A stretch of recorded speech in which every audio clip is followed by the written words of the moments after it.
to Loud Mom's Lair. I'm Kristen. And I'm Tara. Starting off this episode, we wanted to do a little check-in. It's been a little bit of a break. So, Kristen, how was your break? How is the family doing? Well, one, I feel like I haven't talked to you in like a year and a half.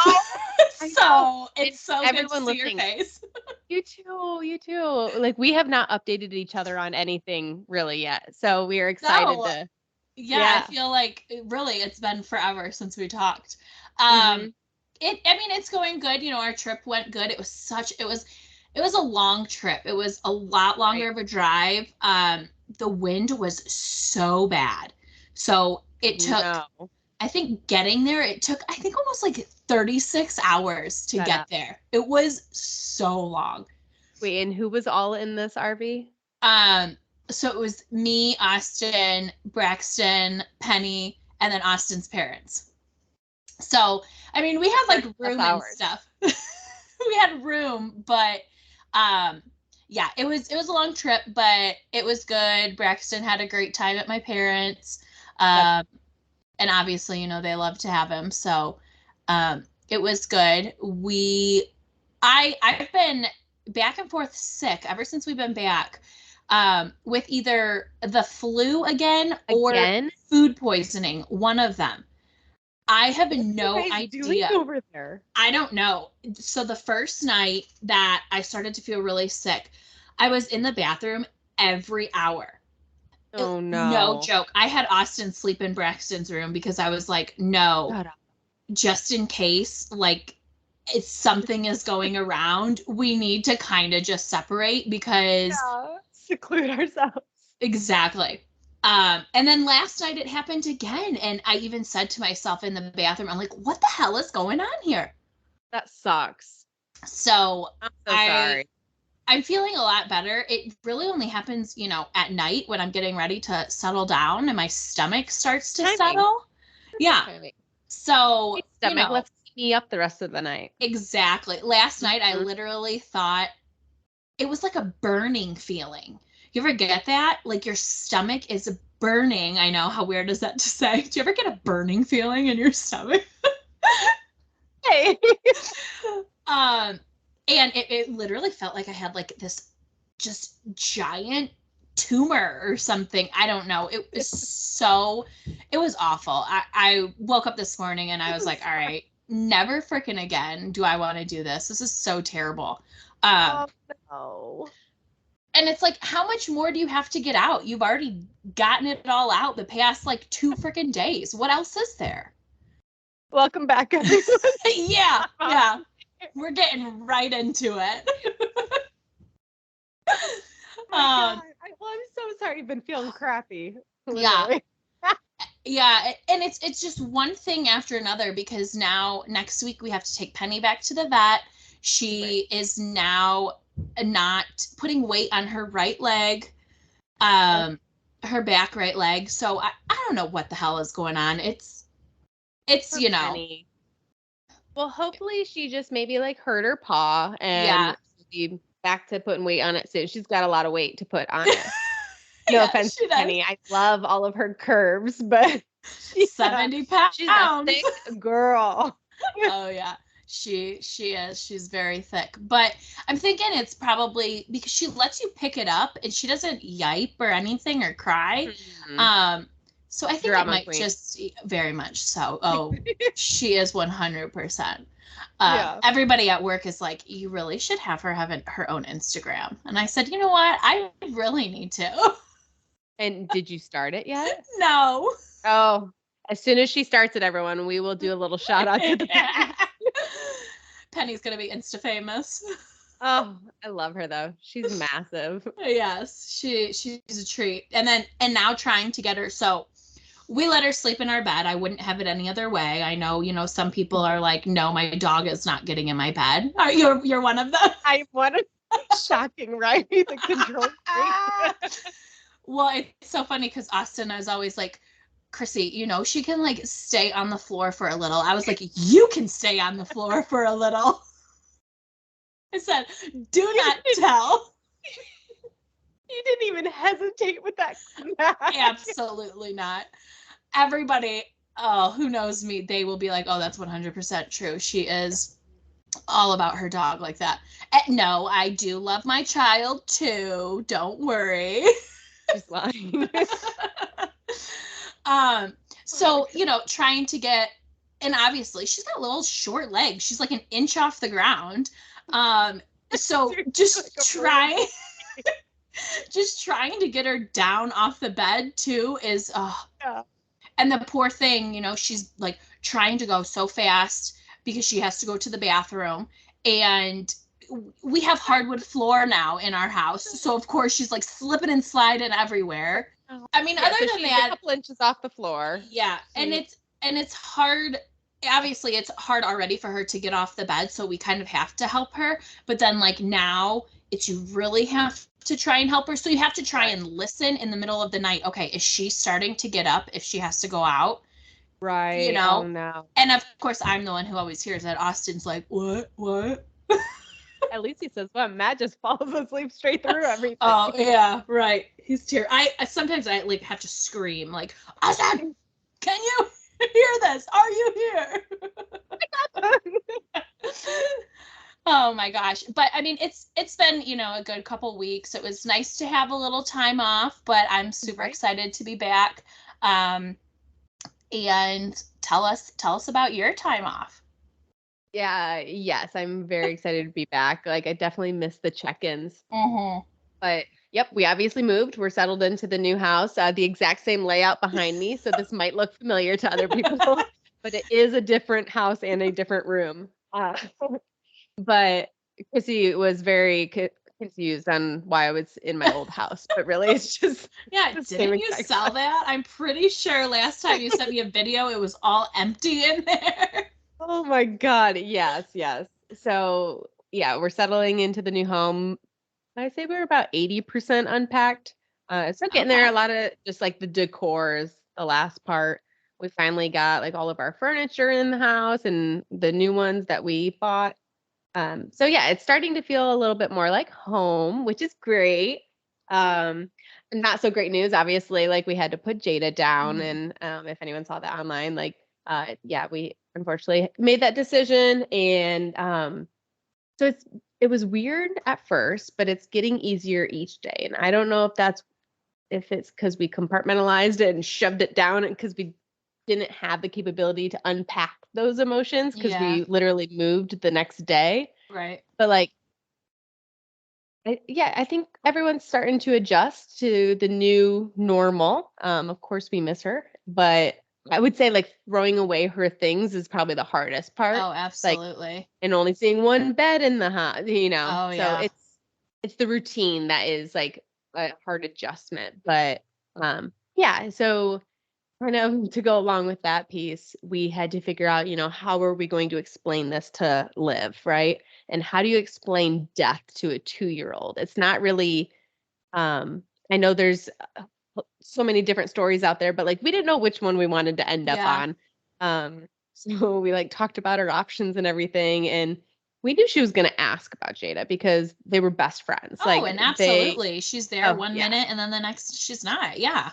Yep. And it was going to be like in a flick of a day, right? So what we did and what we decided to stick with is we started preparing her a couple days in advance. So we started to explain to her, like Jada is hurt and, she needs to go see the doctor.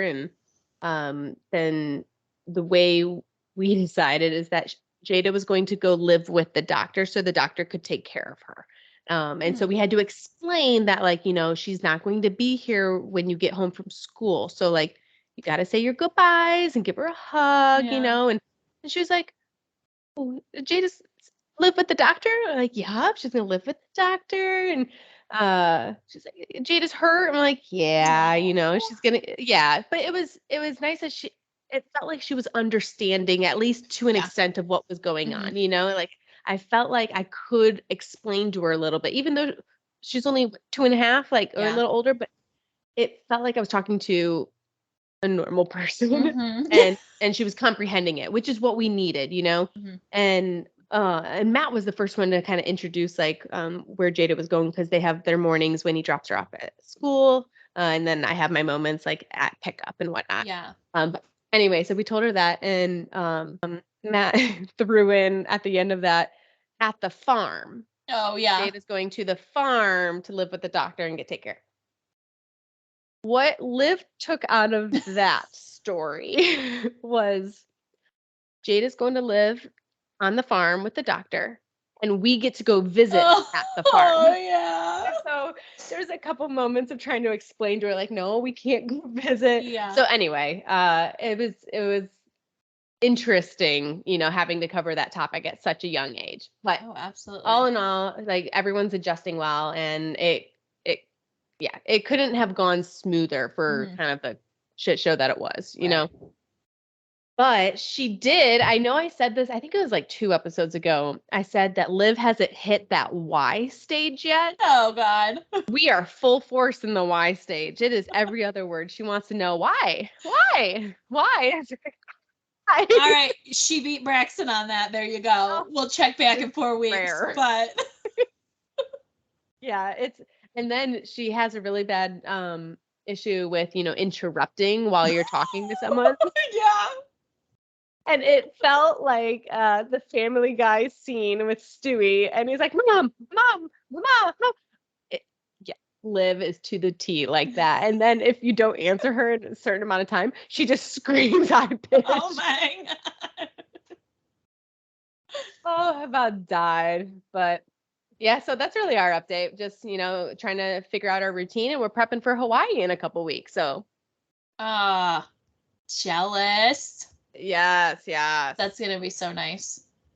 Why don't you do an episode from Hawaii? Ooh. Maybe. Like out on your balcony? Maybe. Or we record when I get home. All right. I'll share some videos of Hawaii in our Instagram. All right. Perfect. Yeah, you can post those. Well, speaking of recording when you get back, we do have a very exciting episode when Tara gets back from Hawaii that we can't wait for. So yeah, we're still coordinating with at least one of the people that's going to be on the episode, because someone hasn't reached out and asked yet, but it's going to happen. Mom, if you're listening, I'll give you a call tomorrow. So, spoiler alert, but we're really excited. It's going to be a great episode. Yes. That was, a little longer check-ins because, as we said in the beginning, we haven't spoken to each other in a year. So, right. We could do a whole episode of just what's been going on. Part 1 and part 2. But before we get going with the episode, obviously we always do our cheers. So let's kick it off with cheers to being back. I'm so excited. And cheers. Cheers. All right, guys. So last week we talked about different parenting styles that exist and what we do in our life and what works for us. This week we're going to shift it over to talk about sleep, right? We want to go over kind of different techniques that exist or like trainings, what we did and what worked for us, and then what didn't work for us. And then talk about kind of different differences, but like different topics of maybe if like co-sleeping worked for you. Did you try sleep training, Braxton or Liv? And then how did it transition from what we did with newborn to now what do we do with a toddler? So, Chrissy, what kind of like techniques did you guys do? Newborn. Let's just start with newborn column. Oh God, I gotta remember back that far. No. Okay. Did you guys use any like soothers or like anything weird with your lights or? When he was a newborn, I would say no, just because he was in our room. He was in his little bassinet thingy, and he was not the best sleeper when he was a newborn. This is going to go into the co-sleeping. There were times where he would literally only sleep in between us. We had to make like a bed for him to like sleep in between us. One, because he's a newborn. So it's like, I don't just want him right on the bed. Right. So it took him a little while to even, I would say, sleep all night in his bassinet. So no, we didn't really use anything at first. Did you guys you did pacifiers? I mean, we did, but not at first. No, not newborn. He really didn't want anything to do with it. Which I should have just, let that be. Ran with that. And yeah, so no, we didn't really have anything. It kind of just was you know what I mean? Newborns, they sleep all the time anyway. So it's almost like, well, when do you sleep often? Yeah. When do you put them down to quote unquote sleep for the night? Right. No, ours wasn't really anything. I don't think we had any technique or anything specific. We kind of just, I would say, wing it. We played it out, and he's doing good right now. We'll keep him here. If not, let's make his little bed in our bed. I mean, at least he slept in it, Oh yeah. You're like, we got so much sleep. Oh yeah. Well, and it was, and obviously you're nursing and stuff, so you're getting up, and at that time of the night, I'm not gonna sit here and pump while Austin, feeds him. So Austin, gets to sleep all he wants, and I'm over here just like, okay, dead to the world right now. I hated those moments. Like Matt and I would do this thing where like I would nurse, like, so we would alternate. He would still wake up like every other, and I would, on the times that weren't my quote unquote turn, like I would obviously get up to nurse, and then but like changing the diaper and doing all of the extras, and like he took that, and so we just kind of alternated as much as possible. But yeah, the early days are tough. Like we wanted to try like swaddling and everything, and just to see how that worked. And Liv actually adapted. Adapted to swaddling a lot. And so we were wrapping the blankets, but we read that you can't like let loose blankets. So if they unswaddle, there's gonna be loose blankets. So then we transitioned to the Velcro ones, and I didn't realize like how snug you're actually supposed to put your baby, because like we didn't want to like leave lines in her skin, or like nothing. Like, can you breathe in there? Right. It's like an ace bandage around, but like but yeah, it like, so at first all the swaddles were like loose, so her arms were like going up like this. Yeah. We'd see on the monitors, be like this. Oh God, I'm gonna regret. Did you have her in a bassinet at first, or did you just go straight to a crib? No, so we had the bedside little bassinet. Okay. But she slept in there for 8 weeks. So she stayed with us. Only for 8 weeks. Yeah. And then, is that right? 8 weeks? Yeah. I feel like she's always been such a good sleeper. I'm so jealous. She has. And like, yes, we go through moments where there's rough days or regressions or whatever it might be. But like, no, we did get really lucky with a good sleeper. And we moved her to her crib at 8 weeks. And like, we all got so much more sleep. Like pacifiers, we tried using, but then she always spit them out. And it was like, and we just let her spit them out. And it's so funny, those pacifiers when they're newborns are like their entire head. So no wonder you spit it out. You can't even hold on to it. It weighs more than you. They are massive. I guess they just don't want swallowing hazards. Yeah, right. It's funny that you bring up the swaddling, because we tried that, but Braxton would always get out of it no matter what. I mean, granted, I was the worst swaddler. I still don't even know how to do it. It's awful. Austin was really good at it, but like you said, it really looks like they're like mummified. Let me pull you like a string. So that didn't last very long in our house, but God, I really do think the swaddle saved us.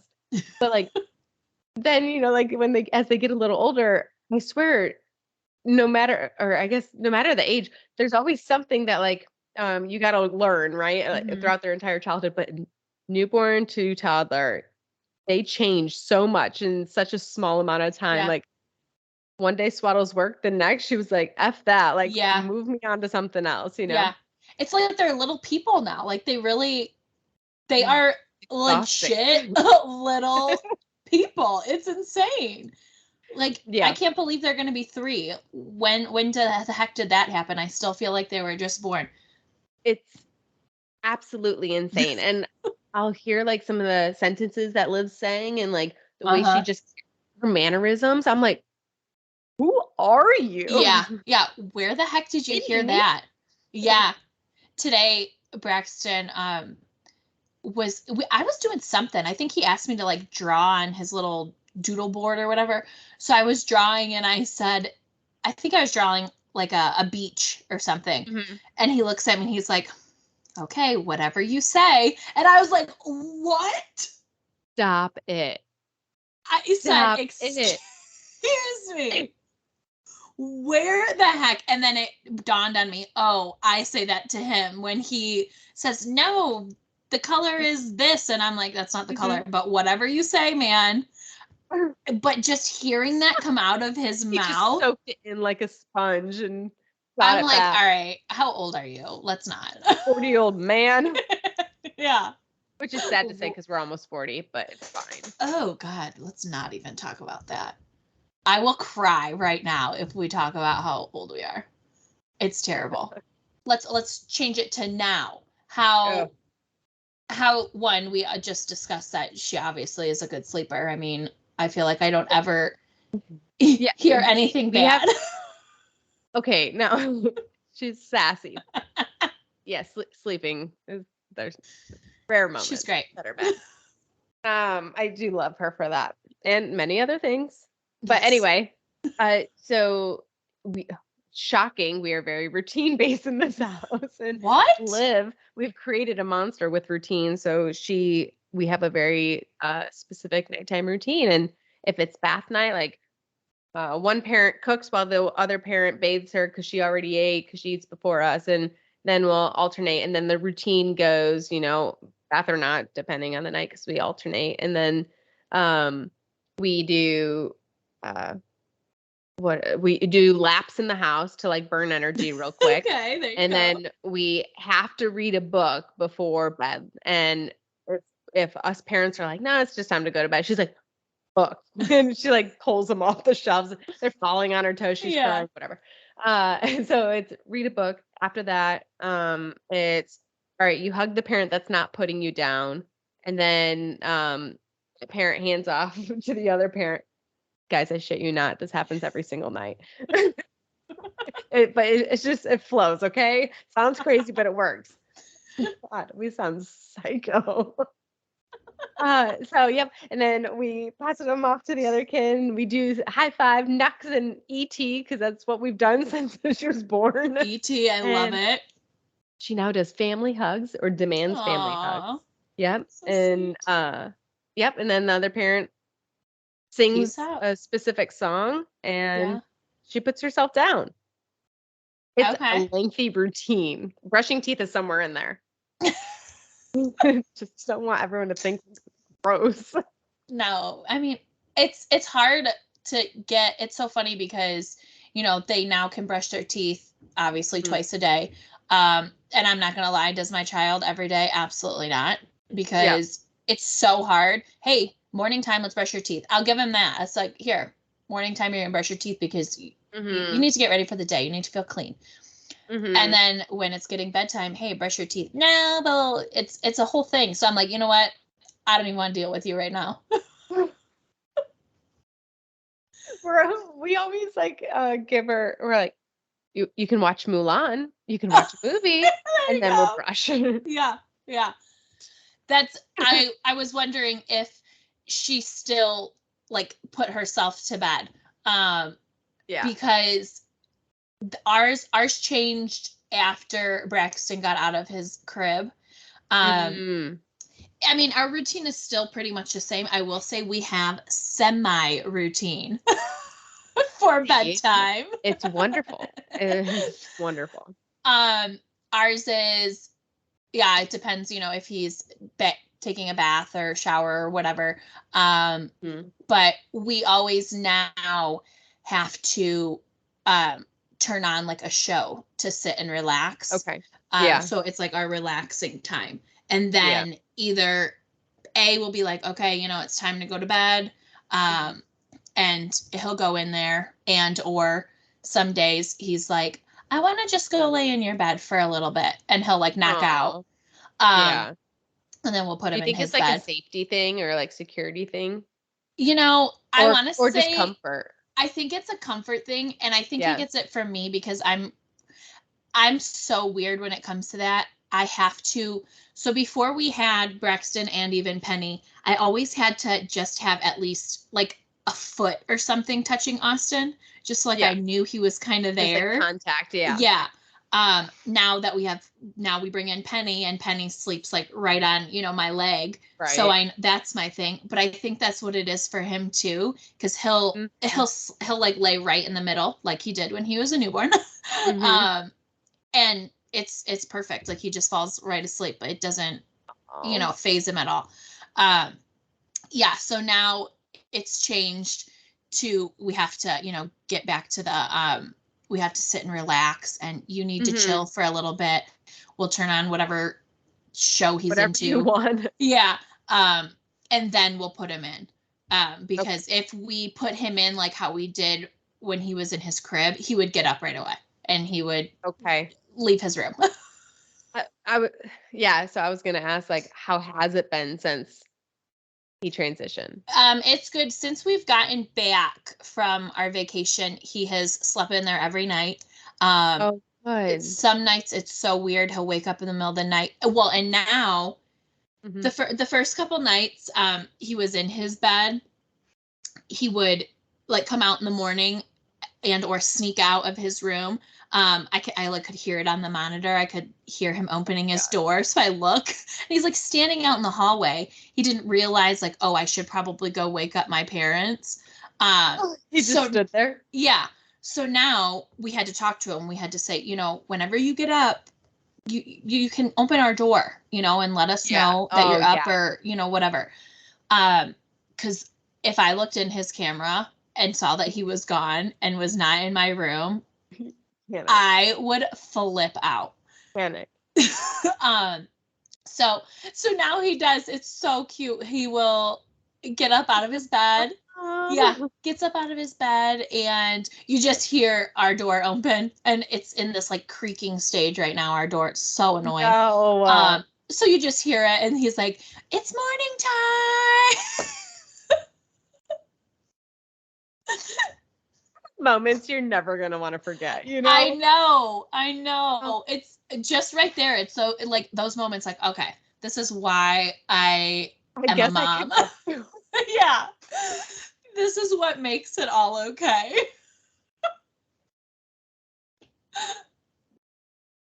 Oh God.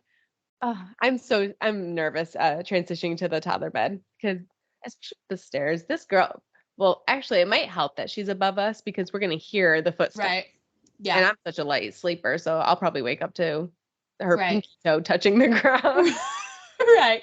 Well, and even so, I mean, if her door is closed and stuff, and you'll probably hear that, because that's what I do too. I hear everything.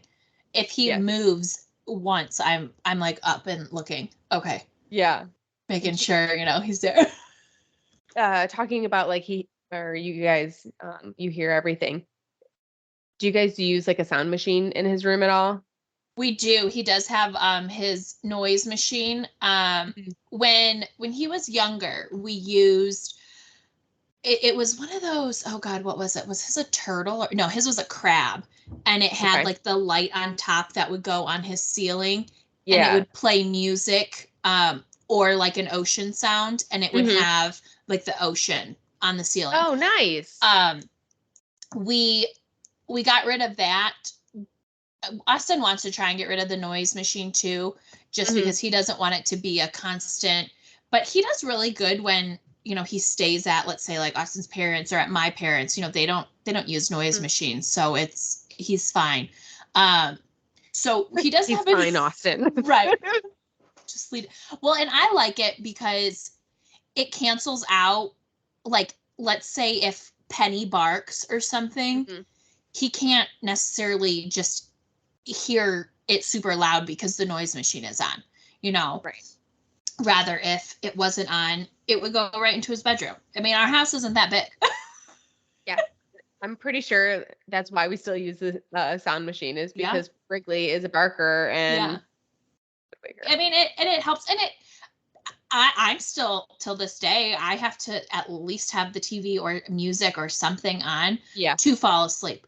Yeah. Just to, I don't know what it is. I just have to have some noise to fall asleep. But we do also, he has this astronaut now that shows like a space thing. It's just lights, you know? Yeah. Kind of like a calming thing. So you can set it on a timer, which is really nice. So we set it on a timer and it will shut off, you know, whatever time it is or whatever. So that's kind of what he has.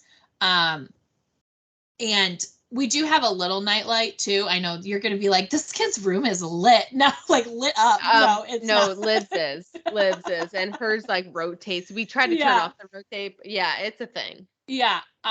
Just because I don't want him to wake up in a pitch black room, especially right now at this age. At least with us, it's a little bit different because obviously we know. But, you know, with them. Has he been scared of the dark?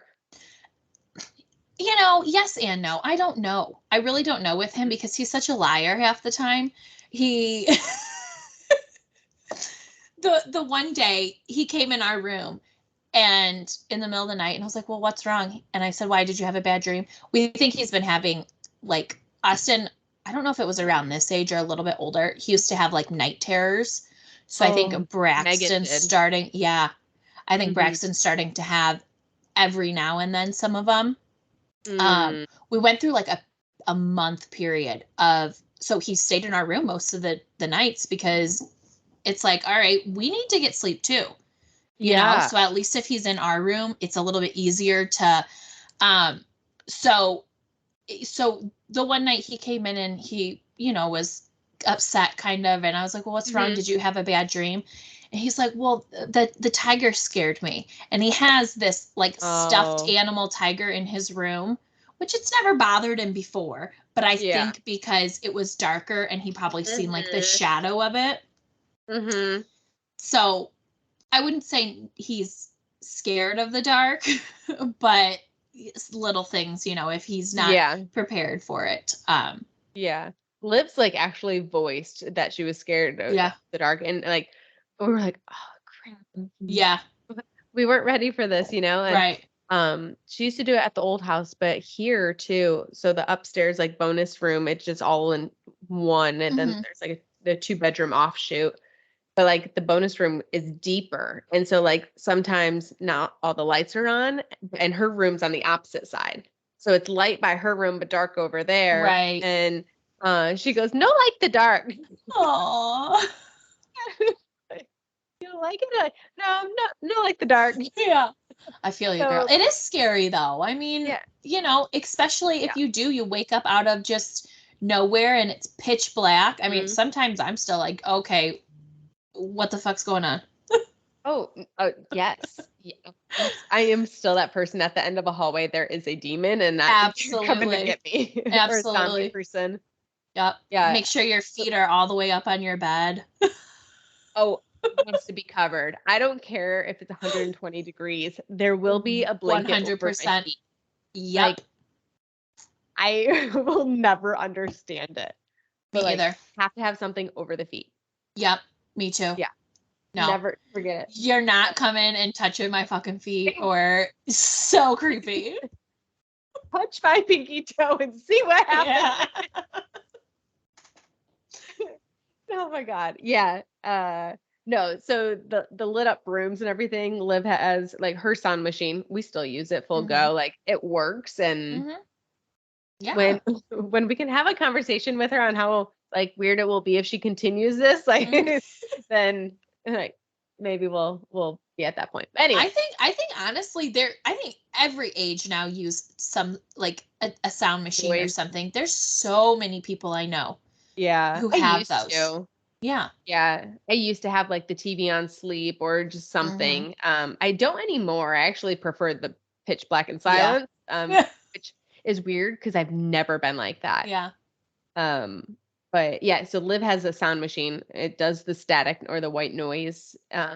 And it also has like a light, and you can pick what color you want. So like every so often she'll go through a different phase of what color she wants to sleep with, which is I would prefer that. Like, oh yeah, absolutely. You pick the color, but then she'll pick a color that doesn't exist on the machine, and we're like, it isn't an option. Then she'll cry because she's frustrated that it's not an option, but she wants it.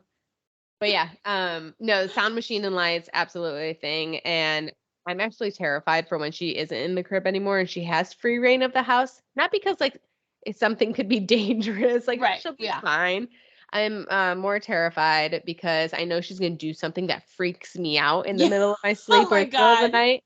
And I'm nervous I will accidentally kick her because I'm terrified. That is one thing that I'm not looking forward to. I know my mom has said this, that I think my brother used to go, I don't know if he would just like go down and like not stare at them, but I'm pretty sure he would like open her eyes.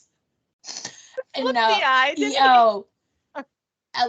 that is something I'm not looking forward to. Or like, when you feel like someone's staring at you and you just wake up and there he is. Oh yeah, he probably will get punched in the face. Like that's not going to be pretty. Not a threat. Don't warn me. Yeah, don't do that again.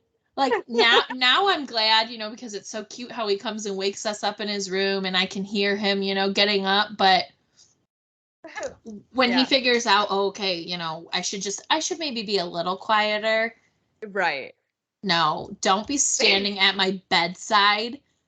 Absolutely not. So. No, she's going to do something creepy and then she's going to do this evil laugh. Oh. She has a really good one. I would be like, demon child, get out of. Yeah, and I don't mess with that stuff. No. Oh my God. Well, it is. I mean, that is scary. I know it cracks me up till this day. Whenever I go home or whatever. So my dad was a fireman, and obviously all those loud sirens and stuff, they, get your freaking ears and whatever. I remember when I would, let's say, like go downstairs or something and wake my parents up, my dad, oh my God, crack me up every time. What? It's like, Dad, I don't mean to scare you, but I just need to sit and tell you or whatever it was. So you have to be like so quiet, like, Mom, Dad, I'm home. Okay. What?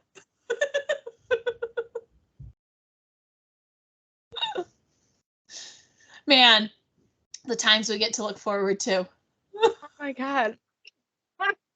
Yeah, I told my mom the other day, or not the other day, the other week, whatever, a little bit ago. I was just like, Mom, like, now I understand why you were always sleeping on the couch like 6 p.m. until the rest of the night. I was like, I'm so tired.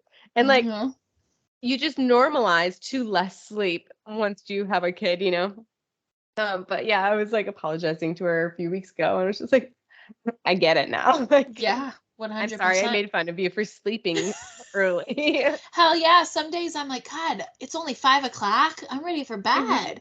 Can this time go any faster? My kid still got 4 more hours until he's in bed. Like, come on. Stays up all night. 8 p.m. bedtime. So moving to your new house, did she do okay, like transitioning sleep-wise there? Blew us away. Like, we cannot believe how easy her sleep transition has been here. The one thing that like was stopping her from getting good sleep or she would complain about is we didn't have the blackout curtains yet. Okay. Or we didn't have the rods up, and so we couldn't hang the curtains, and she always sleeps in a very dark room. Right. probably going to bite us in the ass one day. But like right now, well, it did actually bite us in the ass in this new house. So she has 3 windows and it's facing the side that the sun rises. And so, and out, or the sun just stays out longer now. So like it's brighter for bedtime too. But anyway, she says like, make the sun go away, or I don't like sun. And but like there were no curtains, and unfortunately she did her best sleeping through the night without the curtains, but like it was a thing. So yeah. Did you guys ever try, like, at any point, any like sleep trainings on him, or like the cry it out method, or did you guys talk about doing any of those? We definitely have tried the cry it out method when, he was younger. And then he got to a point where it would be like an hour long and he was still crying and not sleeping. Yeah. And I'm just like, no, I'm doing it for my sanity, because I'm not listening to that anymore. It's been an hour and you're screaming, it's not just upsetting to hear, but it's frankly like, my God, my ears need a break from you just screaming. Ears are bleeding. Yeah. So when he was younger, he did a lot of, I would say, falling asleep more in our arms, and then we would take him to bed. Okay. Now, I mean, you heard kind of what we do now, so it's not. Yeah. It's definitely not like that. But what about you? What did you do? So we didn't want to do the cried out method. We read about it, and we considered it, but like we didn't want to at first. But then we realized, okay, like no one's getting sleep. Yeah. Everyone's miserable, meaning everyone's cranky, meaning like potentially lead to worse if we continue compressing our frustration, right? And so, oh God, and Liv, she wasn't colicky like per se, but we had to give her a lot of gas drops, and because she would like cry through the night from the discomfort, whatnot. But yeah, so we finally hit a point where like, okay, we want to try this cry it out method, because if this can actually be done in 3 nights, like let's do it. Yeah. I don't know if it's actually that fast, but whatever. And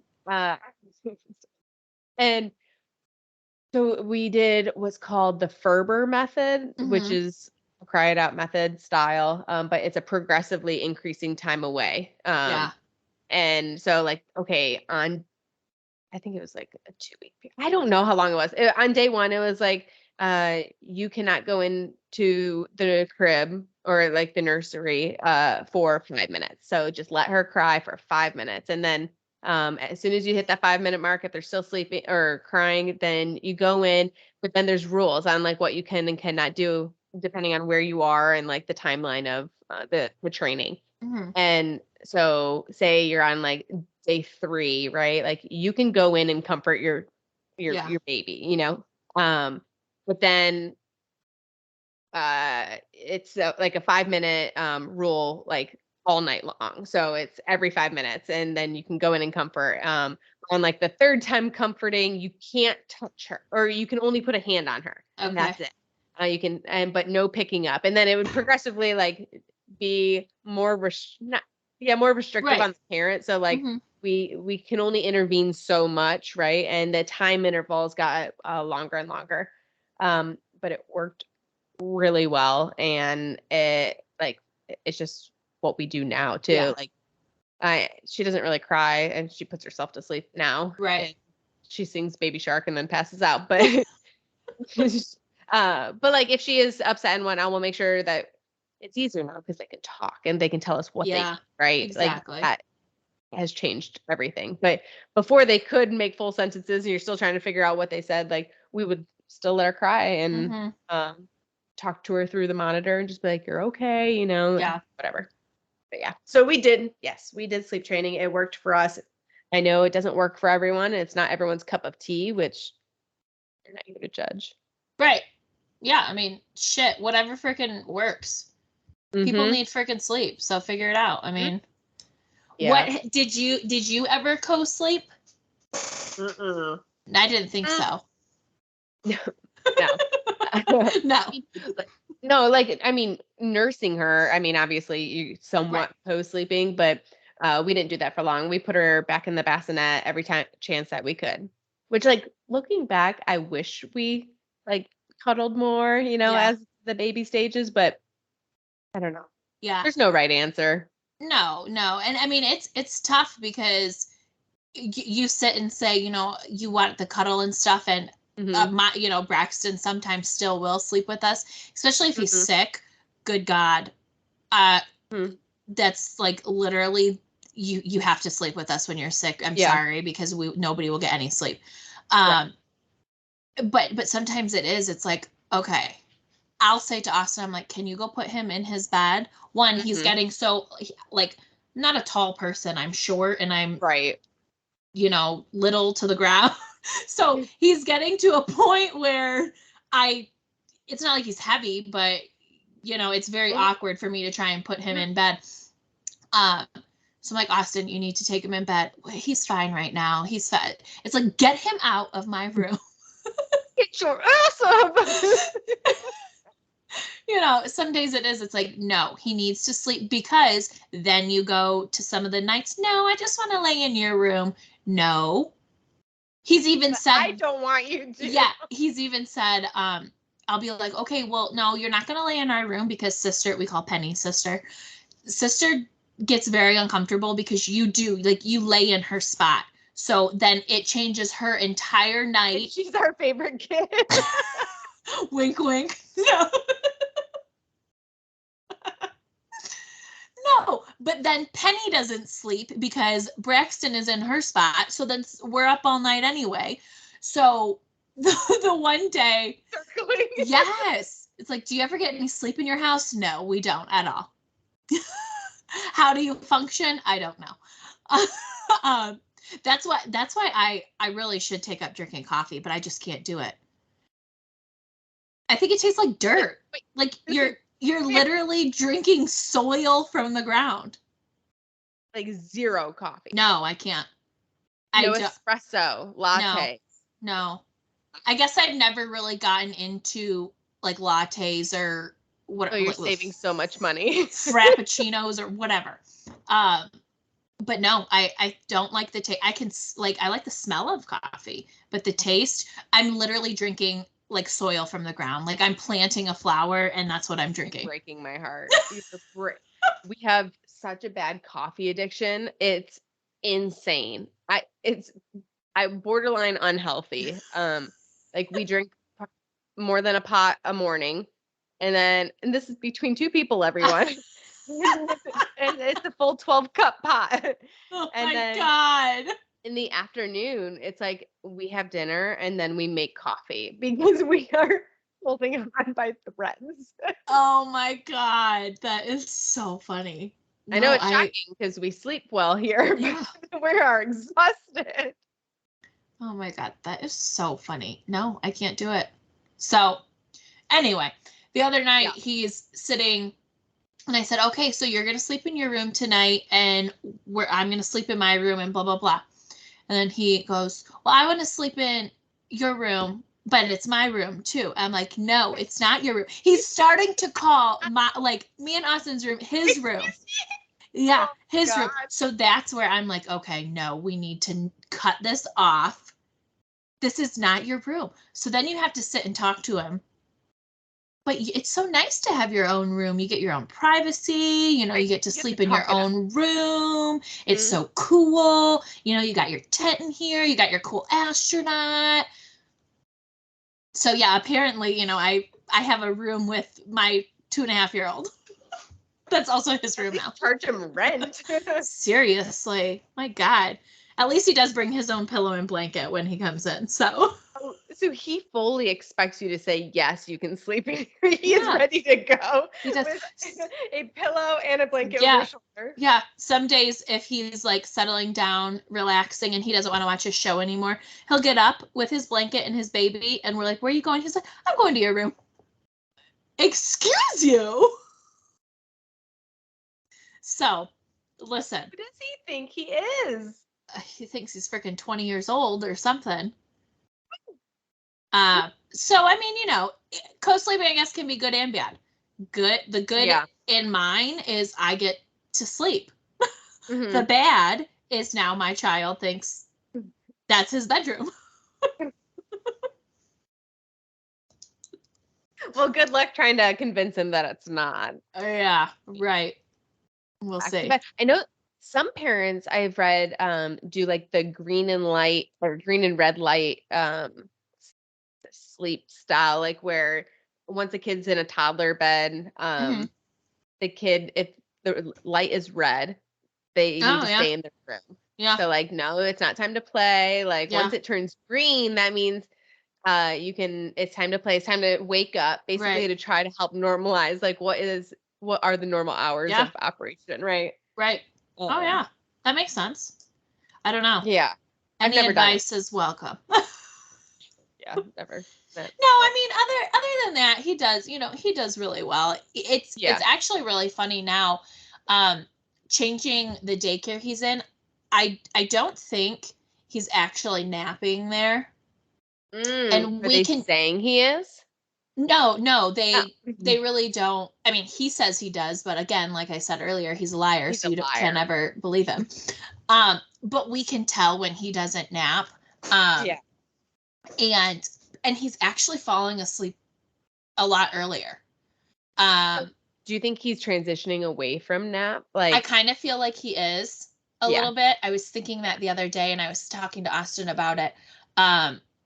Because even on the weekends, it's sometimes he doesn't even take naps. He needs to at least for an hour just to chill, because he doesn't get. He's not very nice sometimes when he doesn't nap. So but I think he is. I know he has like relaxing time at school if he doesn't actually nap, but yeah. And after we got back from vacation, he literally was going to bed at like 6:00. And I said to Austin, I don't like the time change. No, I think he just was that exhausted from, well, it could have been, from the time change and then but also the travel and And I was like, oh, Austin, I don't like this because this kid's going to get up at 4 a.m. and he's going to be wide freaking awake. He slept the entire night. It was insane. Oh, his little body was exhausted. I know. So yeah, he would like fall asleep on the couch and just be out. Oh my God. They're so freaking cute. I know. What about moments over break? Do we have mom fails, toddler tantrums, whatever it may be? I have a cute little moment. Okay. It actually, we kind of already talked about it a little bit. So I've been sick, and Austin has been pretty much getting up with him in the morning because I've been up all night.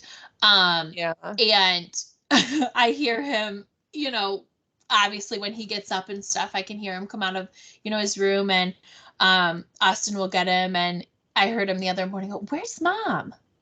And Austin said, "Oh, mom's not feeling well. She's sick." Well, he's like, "I just want to go check. I want to go check on her."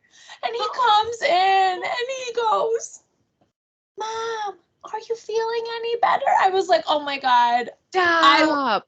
And I just want to pick him up and squeeze him. But I'm like, okay, if I really am sick, I don't want, to.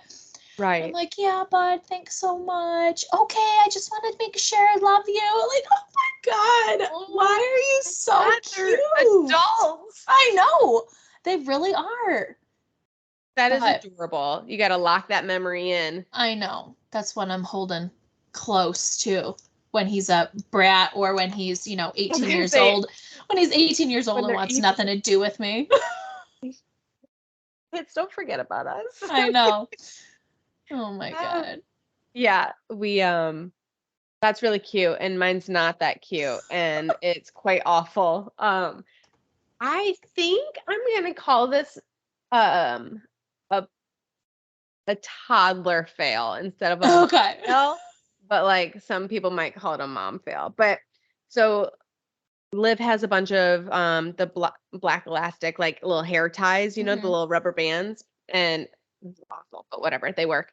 And it comes in like a pack of like 300. It's in like this tiny little plastic bag that's not sealed because it was stapled shut that you open. Yeah. But we had that upstairs, and Liv's playroom is also upstairs. And it's not in a Ziploc bag or anything. And so there's about 300 rubber bands that are unsecured that Liv is now digging her hands into. Mind you, I stepped downstairs for a minute. So like I was not physically able to see her, right? But all of a sudden she goes, "Mom!" Oh God, we have stairs, and Mom, look at this. And I come around the bend and I'm looking up at her, and she's standing at the top of the stairs holding all 300 black hair ties in her hands that she dug out of the bag. And you see them kind of like looped over. Yeah. And she goes, "Mom, catch!" And I was like, "No, no, no, no." I was like, "No, no, no, wait." And I knew like there was no waiting. Yeah. And I am trying to sprint up these stairs so fast, thinking that I'm going to be the fastest runner out there, which I was not, because I only got 2 steps. She just goes like this, and you just see black little rubber bands just scatter in the air, and like we're on the stairs. So now there's rubber bands all over the stairs, and I am now like, okay, do I even bother asking her to help pick them up? Oh, do I just say, "Please leave, go watch a movie or something, and let me just like wallow over here because I have to pick one rubber band at a time"? Are you still finding them all around the house? Oh my God. Oh my God. It was never ending. And then I went to go find the empty clear bag that was holding all 300 of these. Yeah. And I find it on her desk, and she only had about 200 in her hands on top of the stairs. Like there was another 100 in the corner of the playroom that then we had to pick up. And like, of course, Wrigley hair was now getting caught in like the rubber bands, picking everything up. I'm like trying to pick off the hair. We know how that works. I took a picture of it because it was so bad. So we will post it on the Instagram. I was waiting to tell you the story. I was like, gotta take a photo. Oh, absolutely. Oh my God, that's so funny. Yeah. You're going to be finding those everywhere. It's like bobby pins. You find them literally every freaking where. Everywhere. I think I found a bobby pin from 2009 the other day. Exactly. Oh my God. That's so cute. I love those. But they really are. They're like little people. It's insane. Like, how do you know how to do that? Who taught you that? Right. Yeah. No, they're a little crazy ones, but we love them, right? Absolutely. Kind of. But I think that's about all for this week. All right. Well, thank you guys for joining us on today's episode. Please reach out and share your stories, or let us know what you want us to talk about. Yes, absolutely. As always, you can find us on Instagram at Loud Moms Lair Podcast. You can listen to us on Spotify and watch us on YouTube. All you do is search Loud Moms Lair to view. Yes, yes. And thank you guys all again, and we will see you next week. Yes. Bye. Bye.